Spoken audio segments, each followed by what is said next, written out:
گائے گا۔ ادھر فلافوس نے ثبوت کو حاصل کرنے کے لیے ایک بڑی چال ترتیب دی اور اس کی ملاقات فاطمہ خاتون سے بھی ہو گئی۔ جس طرح فلافوس فاطمہ پر فدا ہو چکا ہے، لگتا ہے فاطمہ خاتون بھی جانے انجانے میں اسے دل دے بیٹھی ہے، مگر ظاہر نہیں کر رہی۔ اورحان بے نے اس بار تیمور تاش اور فلافوس دونوں کو زبردستی دھوکہ دیا۔ پہلے انہیں کہا کہ میں اپنے بھائی کے خلاف بغاوت کروں گا اور یہی ظاہر کیا۔ باہر والے سمجھ رہے تھے کہ علاؤالدین بے اور اورحان بے آپس میں لڑ پڑے ہیں، اور یہاں تک کہ اورحان بے نے علاؤالدین کو تھپڑ بھی مار دیا، کیونکہ اسے یقین تھا کہ تیمور تاش کا جاسوس ضرور موجود ہوگا جو خبر پہنچائے گا۔ اس منصوبے نے زبردست کام کیا۔ دمرول نے اپنی جان کی بازی لگا کر اس غار کا پتہ لگایا جس کے ذریعے بازنطینی سوگوت سے نکلتے تھے۔ اورحان بے نے وہی غار دشمن کے سر پر گرا دی۔ دشمن سمجھ رہا تھا کہ بھائی آپس میں لڑ رہے ہیں، لیکن اورحان بے نے ایسی چال چلی کہ سب حیران رہ گئی۔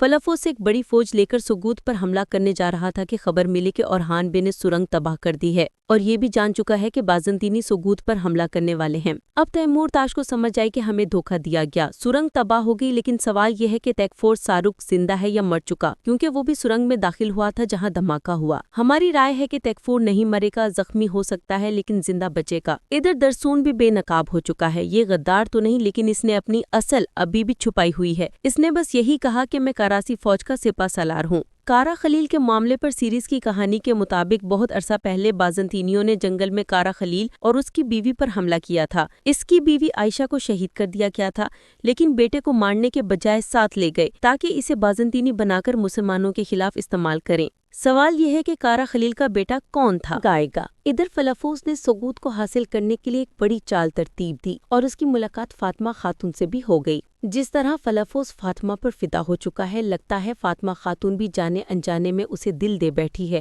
مگر ظاہر نہیں کر رہی۔ اورحان بے نے اس بار تیمور تاش اور فلافوس دونوں کو زبردستی دھوکہ دیا۔ پہلے انہیں کہا کہ میں اپنے بھائی کے خلاف بغاوت کروں گا اور یہی ظاہر کیا۔ باہر والے سمجھ رہے تھے کہ علاؤالدین بے اور اورحان بے آپس میں لڑ پڑے ہیں، اور یہاں تک کہ اورحان بے نے علاؤالدین کو تھپڑ بھی مار دیا، کیونکہ اسے یقین تھا کہ تیمور تاش کا جاسوس ضرور موجود ہوگا جو خبر پہنچائے گا۔ اس منصوبے نے زبردست کام کیا۔ دمرول نے اپنی جان کی بازی لگا کر اس غار کا پتہ لگایا جس کے ذریعے بازنطینی سوگوت سے نکلتے تھے۔ اورحان بے نے وہی غار دشمن کے سر پر گرا دی۔ دشمن سمجھ رہا تھا کہ بھائی آپس میں لڑ رہے ہیں، لیکن اورحان بے نے ایسی چال چلی کہ سب حیران رہ گئی۔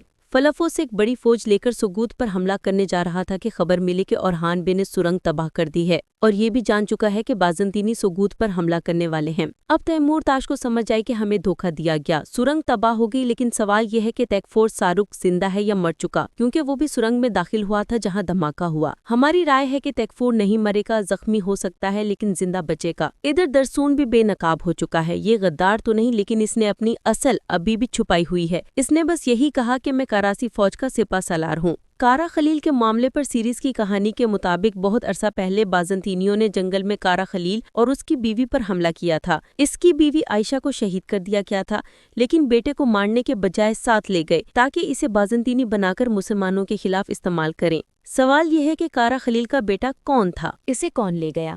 اگر اسے بازنطینیوں نے لیا تو مرسا کا تکفور ضرور جانتا ہوگا۔ اگر بازنطینی نہیں بلکہ کوئی اور تھا جس نے ان کا بھیس بدل کر بچے کو اغوا کیا تو وہ منگول بھی ہو سکتے ہیں، یا کوئی خفیہ دشمن۔ ان کے کپڑوں پر نشان دیکھ کر لگتا ہے کہ دشمن عام نہیں تھا۔ اورحان بے کے نئے جنگجو کی بات کریں تو اس کے 2 جنگجو عبد الرحمن اور خان تورالی دونوں نے آتے ہی دھوم مچا دی۔ خان تورالی تو پہلے ہی بہت سے تاریخی ڈراموں میں کام کر چکا ہے۔ اس کی 2 تلواروں کی مہارت، انداز، پاگل پن اور کھانے کا شوق بالکل بمسی کی یاد دلا گیا۔ عبد الرحمن بھی بہترین اداکار ہے، مگر کیونکہ یہ اس کا پہلا ہسٹری ڈرامہ ہے اس لیے کردار میں ڈھلنے میں وقت لگے گا۔ اگرچہ کلہاڑی اچھی چلاتا ہے مگر ابھی ترگئی کا مقابلہ اس کے بس میں نہیں، لیکن آہستہ آہستہ مہارت حاصل کر لے گا۔ دونوں جنگجوؤں کی آمد نے ڈرامے کو بہت مضبوط بنا دیا ہے اور پرانی یادیں تازہ ہو گئی ہیں۔ عثمان بے اور اورحان بے کے درمیان اختلافات بھی ختم ہو چکے ہیں۔ اب تینوں باپ بیٹے ایک ہی صف میں دشمن کو چیرنے کے لیے تیار ہیں۔ سفید داڑھی والے بھی اپنے مقصد کے لیے ایک نئے ہیرو کی تلاش میں تھے اور انہیں یقین ہو چکا ہے کہ وہ اورحان بے ہیں۔ انہوں نے اسے بے ہوش کر کے اپنے پاس لے جا کر پرکھا کہ کیا یہ اپنے دادا ارطغرل اور اپنے والد عثمان کی طرح اس عظیم مقصد کے لیے جان قربان کرنے والا ہے یا نہیں۔ قسط کے آخر میں انہوں نے اسے آزمایا کہ وہ کیا سوچتا ہے۔ قسط کے آغاز میں اورحان بے کا خواب بھی زبردست تھا۔ ارطغرل بے بھی ایسے خواب دیکھا کرتے تھے۔ خواب میں اسے اپنے آبا کی زیارت نصیب ہوئی جنہوں نے آگاہ کیا کہ راستہ مشکل ہے، دشمن بھی آزمائے گا اور اپنوں کے ذریعے بھی۔ اب بات کرتے ہیں ریٹنگ کی، تو اس قسط کی ریٹنگ پچھلی قسط سے کم رہی، ہر کیٹیگری میں کمی آئی، اور اس میں قصوروار بوزدغ بھی ہے کہ وہ اس پر دل کھول کر خرچ نہیں کر رہا۔ دوسری طرف سلطان فاتح سیریز سب کو پیچھے چھوڑ چکی ہے اور اس کی ریٹنگ 5 سے بھی اوپر چلی گئی ہے، کیونکہ پروڈیوسر ایوب گوکھان اس پر پانی کی طرح پیسہ بہا رہا ہے۔ البتہ قرولش اورحان بھی انشاءاللہ آگے بڑھے گا، ابھی صرف 5 قسطیں آئی ہیں۔ اگر بوزدغ اسی طرح مضبوط اداکار لاتا رہا تو یہ سیریز بہت آگے جائے گی۔ آپ اپنی رائے کمنٹس میں ضرور دیجیے گا۔